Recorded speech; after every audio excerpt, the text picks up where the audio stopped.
Hi everybody, it's Jennifer in the Discovery Kitchen. And in talking about whole foods and processed foods, it's important to remember that a 100% whole foods diet may not be realistic. So you may need to incorporate some processed food. But how processed is a food? How can you tell? Did you know that processed foods are required by law to carry a nutrition facts label? So if it's got a label, it's a processed food. But how do you know how processed it is? Well, the first thing you want to do is look at the ingredients. So even before we look at the nutrition facts, you want to make sure you're checking the ingredients.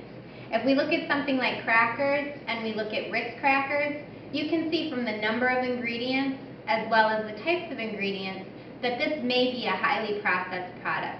How do you tell? The more ingredients, the higher the processing. Also, if you can't recognize some of the words or you need a science degree in order to be able to understand what actually is going in your food, it's a problem. You want to choose processed products where you can pull the same ingredients out of your pantry and potentially recreate the product if you had to. So if we look at something like these Wassa crackers and I check the ingredients, I see whole grain rye flour, water, salt. That's it. Could I recreate this if I had to? Absolutely, but nice and convenient, it comes already made. So make sure you're checking ingredients.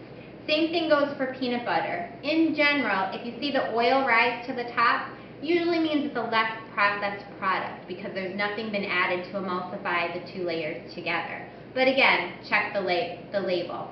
Here, ingredients, just peanuts.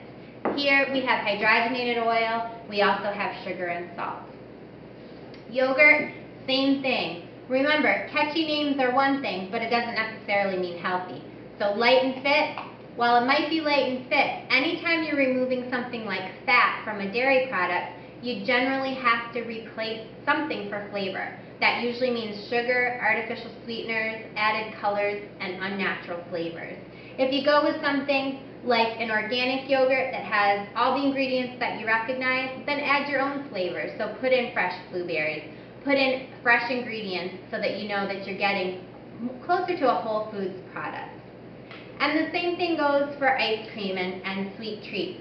You know, 100 calories is no magic number. Somebody came up with this as a marketing idea.